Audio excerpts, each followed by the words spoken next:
warahmatullahi wabarakatuh. Yang saya hormati dan yang saya banggakan, Bapak Dr. Insinyur Irianto Andes Sapudi beserta jajarannya, dan yang saya banggakan, yang saya cintai, Pengarsa Kiai Haji Ali Sesakti pesantren ini. Mari kita panjatkan puji syukur kehadiran Allah Subhanahu wa Ta'ala, karena berkat rahmatnya lah kita semua para alim ulama yang sangat saya cintai dan tokoh-tokoh dari golongan karya yang juga saya banggakan.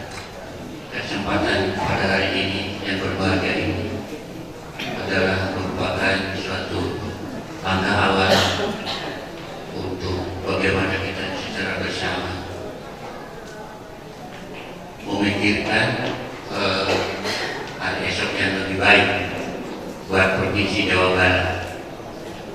Ya, saya boleh nyerita sedikit, ini kan rekan-rekan saya dulu semuanya dan ini saya mungkin sudah tidak terhitung Pak ya, datang ke pesantren di mana ini ya. Bahkan Pak Yance di Jawa Barat ini adalah merupakan basisnya dari pesantren. Kebetulan saudara saya itu di sini sebagai pembina dan koordinator pesantren se-Jawa Barat ya. Mas Doni namanya itu, ada mungkin hadir di sini Mas Doni ya. Waktu saya menanyakan ada berapa jumlah pesantren ya, itu ribuan di Jawa Barat ini, ribuan di Jawa Barat ini ya. Jadi kalau Golkar ya, Golkar dan alim ulama ya, itu Pak Yance, pengalaman saya 30 tahun ya dengan Golkar. Golkar dan alim ulama itu ibarat dua sisi mata uang yang tidak bisa dipisahkan. Mohon diwalar laras ke panjenengan, laras ke.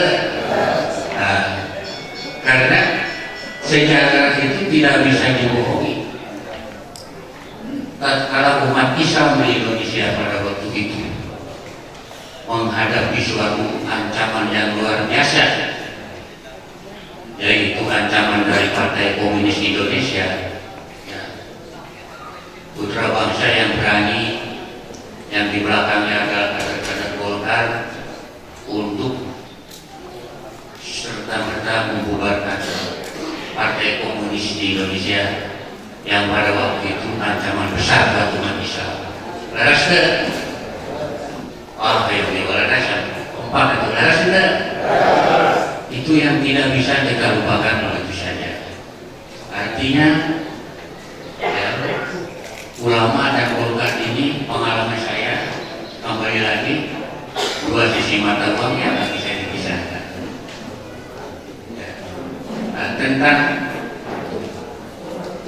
Pak Yance ini ya, saya suatu ketika pernah diundang ya Pak Yance ya. Saya selaku Dewan Pakar Ikatan Cendekiawan Muslim Indonesia ya. Kalau ulama dengan di sini ini pasti kan ibarat apa namanya, ikan dengan air juga gitu. Bahwa di pesantren kalau di sini tersebar di seluruh institusi di Indonesia ini. Jadi kelompok intelektualitasnya Muslim di Indonesia itu adalah Ijmi. Jadi kita sejalan ya.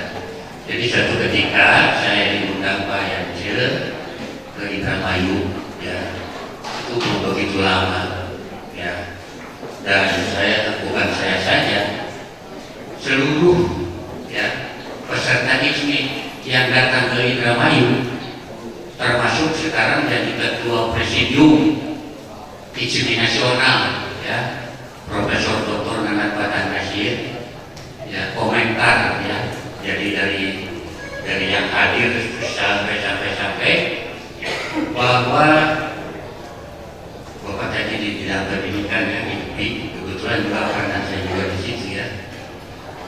Memang Kabupaten Indramayu ini, ya, itu luar biasa, ya, di dalam mempraktekkan syariah ajaran Islam. Saya kaget.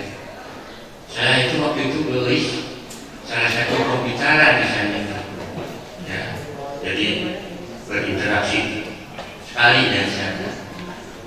Di sana itu pegawai Pemda, ya, kebetulan ibunya itu kan bupati juga. Itu sebelum mulai kerja itu diwajibkan berdoa, ya, kayak ngaji, ya, baca Al-Quran. Saya cari seluruh Indonesia termasuk di Aceh nggak ada itu, tapi justru ketemunya di Indramayu, gitu. Yang kedua itu saya juga termasuk yang memperjuangkan gagasan Pak Yanto ini. Antara lain yang saya masih ingat waktu diskusi, jangan ada diskriminasi antara guru agama dan guru umum. Perhatiannya, haknya, fasilitasnya itu yang ditempatkan di madrasah, kan Pak, ya, yang di sekolah-sekolah agama, ternyata itu keluarnya dari Indramayu juga. Jadi saya selaku pengurus ISMI perlu menyampaikan informasi ini kepada para ulama, ya, karena betul-betul perhatiannya itu langsung dilaksanakan, gitu, oleh Pak Yanto, ya. Jadi saya itu bukan kampanye, kan belum boleh, gitu. Tapi saya membawa para ulama, ya, yang pasti cerdas, karena ada ulama nggak cerdas. Mayoritas masyarakat Jawa Barat yang tadi sangat subur dengan pesantren itu karakteristiknya itu memiliki tingkat religiositasnya yang sangat tinggi, ya. Ini kan ibarat kapal, mayoritas itu religiositasnya tinggi, ya. Pemikiran saya itu bahwa harus mencari seorang nahkoda, ya, yang bisa memahami, ya, aspirasi, ya, naluri, hasrat dan nyata daripada masyarakat Jawa Barat ini, yaitu buat para ulama akan satu pendapat tatkala Jawa Barat ini kantor apa saja, gitu. Bayangkan total se Jawa Barat dengan penduduk 40 juta lebih, Pak, di Jawa Barat ini. Kalau di kantor-kantornya itu sebelum memulai kerja itu ngaji Quran dulu atau berdoa dulu, dan bapak-bapak yang memiliki pesantren, madrasah, sekolah-sekolah agama, kan, ya, itu disejajarkan dengan pendidikan umum. Saya kira itu mungkin cita-cita yang mulia dari para ulama.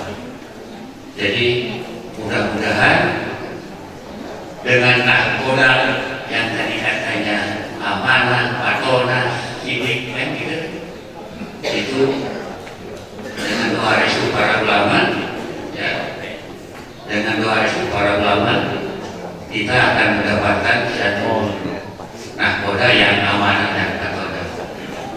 Itu harapan dari masyarakat Jawa Barat. Sekali lagi perlu direnung, dipikirkan oleh semua yang hadir, dan mungkin kedatangan kita ini bukan yang pertama dan yang terakhir. kita mari untuk tukar pikiran terus. Saya mohon olahraga dari para ulama, upami setuju olahraga insya Allah sarang-sarang. Apakah kalau rombongan ini satu ketika juga akan hadir ke sini, bapak-bapak ikhlas ya untuk menerima? Insya Allah dan kompak aja. Apakah kalau rombongan ini dengan niat yang sama, bapak-bapak ikhlas untuk menerima kedatangan kita? Alhamdulillah.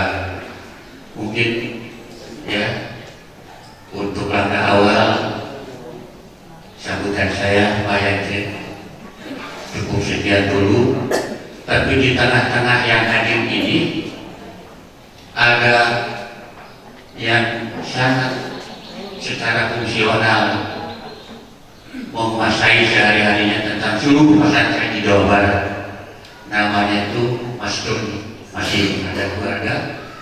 Dan yang kedua juga ada Pak Muhtaro, dosen ya, itu sebagai ketua suku adat 10 Jawa, bahkan bukan di Jawa Barat. Ya, alhamdulillah bisa gabung gitu ya, sama-sama kita.